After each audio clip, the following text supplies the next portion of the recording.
जैतेश्वर भगवान को प्रणाम करता हूँ। हमारे आराध्य देवासी समाज के भगवान शिव जी को कोटि कोटि वंदन करता हूँ और इस बालोतरा की धरती पर विराजमान बाड़मेर जिले के और अन्य जिलों से पधारे हुए समस्त समाज बंधुओं को मैं कोटि कोटि प्रणाम करता हूँ। इस पंचम देवासी प्रतिभा बालिका सम्मान समारोह में विराजमान हमारे वरिष्ठ साथी डॉक्टर ओम प्रकाश जी,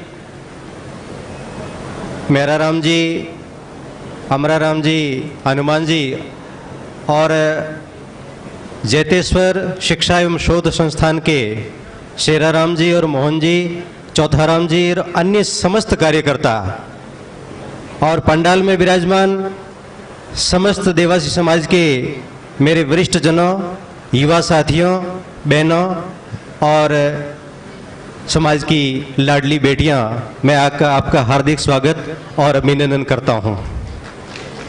मुझे बड़ा हर्ष हो रहा है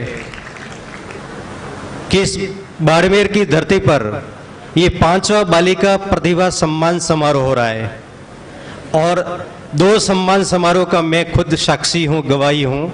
एक बार सिवाना में और दूसरी बार आज बालोतरा में। हालांकि निमंत्रण तो हर बार मिलते हैं लेकिन कुछ समय इधर उधर हो जाता है, तो लेकिन आज कल बैठे थे जयपुर में भी हमारे छात्रावास में आज महासम्मेलन है और बालोतरा में भी। शेराराम जी और साथियों ने पहले काफ़ी समय पहले कहा था कि आपको बालोतरा आना है। इच्छा हुई समाज के दर्शन करूं। साथी लोगों को हमारे कृष्ण जी सिवाड़ा, दीपाराम जी और हम बैठे थे कि चलते हैं, समाज के दर्शन हो जाएंगे और हम आए। आप लोगों ने हमारा स्वागत किया। हम सब साचोर के साथी आपके बहुत बहुत आभारी रहेंगे। साथियों, काफ़ी बातें हुई समाज की, काफ़ी बातें हुई शिक्षा की। हनुमान जी ने काफ़ी समाज की कुरीतियों के बारे में विस्तार से विवरण किया और कैरियर गाइडेंस के रूप में हमारे साथी दीपाराम जी ने बहुत अच्छी बातें कही, एक एक बिंदु। और हमारे लिए तो जब अंतिम वक्ता होते हैं मैं और ओम प्रकाश जी, आप शिक्षकगण सब जानते हैं, विद्यार्थी भी जानते हैं, जब अंतिम कालांश होता है तो हमारे पास में क्या सामग्री रहती है आप वाकिफ़ हैं, सबके उतावल रहती है। उमेश जी ने पहले भी कह दिया था, उद्घाटन, भाषण, चाटन और नाटन, तो सब गतिविधियां हुई। अब मैं सिर्फ संस्कार और शिक्षा और जितने भी भामाशाह हैं, क्योंकि समाज के अंदर ज्ञानवान, धनवान और बलवान, ये 3 कैटेगरी होती है। ज्ञानवान की जरूरत जहां पड़ती है, जब समाज को दिशा और दशा दी जाए, तो वह ज्ञानवानों की जरूरत पड़ती है।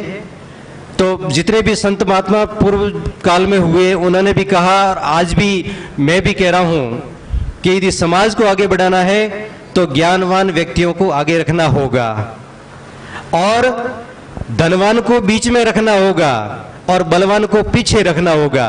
पीछे का मतलब ये नहीं कि वो आगे नहीं आवे, पीछे का मतलब होता है यदि ताकतवर व्यक्ति अपने पीछे है, अपने यदि कोई भी काम करेंगे तो वो लठ लेकर के अपने लिए हाजिर रहेगा। इसलिए बलवान है वो हमारे से पीछे रहे और धनवान हमारे बीच में रहे, ताकि जरूरत पड़े तो इधर भी धन बांटे, इधर भी धन बांटे। और आज ये जो कड़ी विराजमान है धनवानों की, मैं इनका बहुत बहुत आभारी रहता हूं।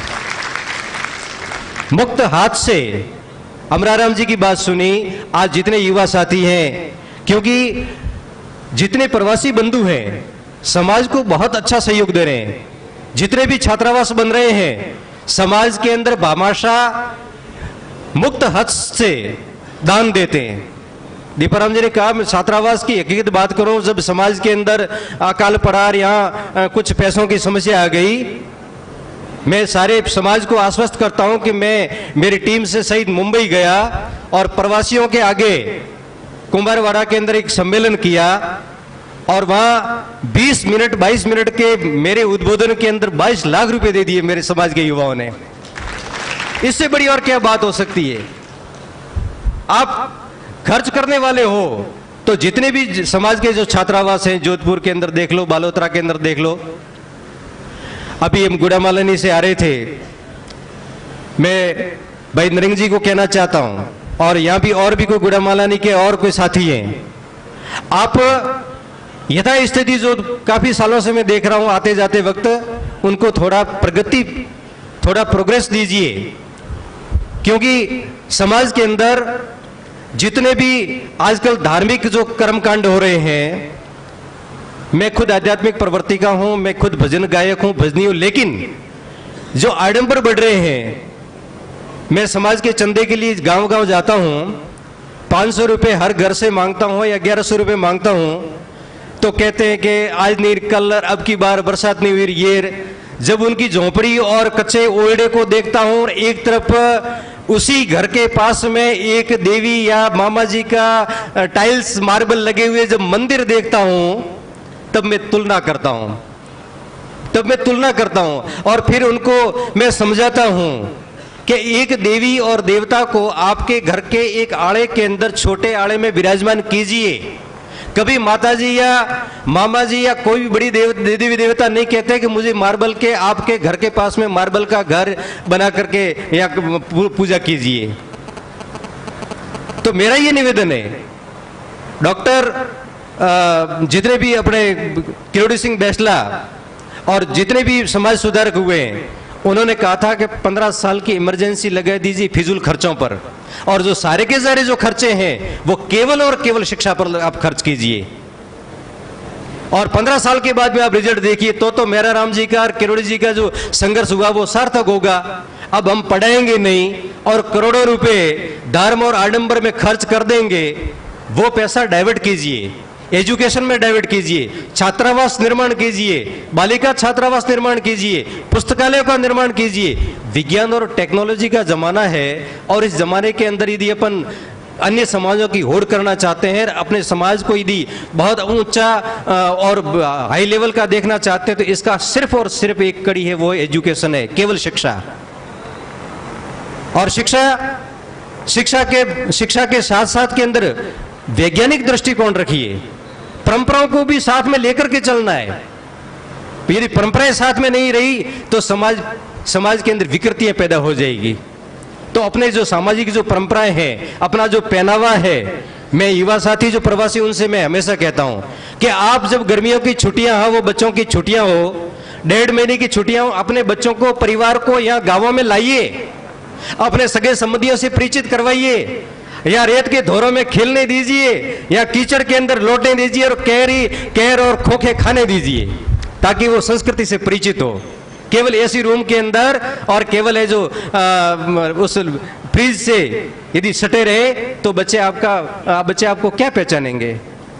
समस्या आती है, परिचय करवाना पड़ता है कि ये दादू है, ये काकू है, ये मामी है, ये मासी है, बच्चे जानते ही नहीं है, हमेशा वही रहते। तो उनको लाइए, परिचय कराइए समाज के अंदर, और घुमाइए, यहाँ पर सगे संबंधियों के अंदर घुमाइए। और बार बार ऐसा सम्मेलन, आज केवल बालिका शिक्षा नहीं, मैं शेराराम जी और साथियों से निवेदन करता हूं कि ऐसे सम्मेलन आम लोगों को बुलाइए, और लाभान्वित कीजिए, उनके विचार लीजिए। नहीं मतलब अभी कभी भी तो अन्य जितने भी बंधु आएंगे, अपने पोतिए वाले आएंगे, बूढ़े बुजुर्ग आएंगे, पंच आएंगे, तो उनको समाज सुधार की अपन बात करें तो वो पल्ले पड़ेगी। अपन एजुकेटेड हैं, अपन ने तो नियम लागू कर दिया। हमारे जोधपुर में अभी चर्चा चल रही थी कि सम्मेलन हुआ, बहुत अच्छे निर्णय लिए, लेकिन लागू कहाँ करें? लागू तो आखिर में इन पोतियों वालों से ही करना पड़ेगा। और ये जब अपने साथ में नहीं होंगे ना, तो अपने अकेले की तूती नहीं बोलेगी। इनके इसलिए मैं, मेरे जो पिता समान जो आदर जो पंच हैं, उनसे मेरा निवेदन है कि समाज को सुधारने में जो हम आगे बढ़ रहे हैं, हम जो कोशिश कर रहे हैं ना, आप हमको आशीर्वाद दीजिए। आपका हाथ हमारे ऊपर रहेगा ना, तो हमारी कोशिश रहेगी। अब बच्चियों को पढ़ाने के लिए भेजते हैं स्कूल, बच्चियों को आप कहीं पर भी मजदूरी के लिए भेज देते हैं, बच्चियों को स्कूल नहीं भेजते, बच्चियों को बीच में स्कूल छुड़वा देते हैं कि बच्ची पढ़ करके क्या करेगी, क्योंकि बच्ची ही घर का नाम उजागर करेगी। बेटा सू बेटी भली जो जुग जाने कोई, और बेटो तारे एक कुल और बेटी तारे दोए। बेटी 2 घरों का नाम रोशन करती है, इसलिए बेटियों को ज्यादा से ज्यादा पढ़ाइए। आज हम जितने भी यहाँ शिक्षक के या जो कर्मचारी या व्यापारी विराजमान है, हमारी पत्नियां अनपढ़ हैं, अंगूठा छाप, एक गाड़ी इधर खींचती है, एक इधर खींचती है, ठीक है ना उमेश जी।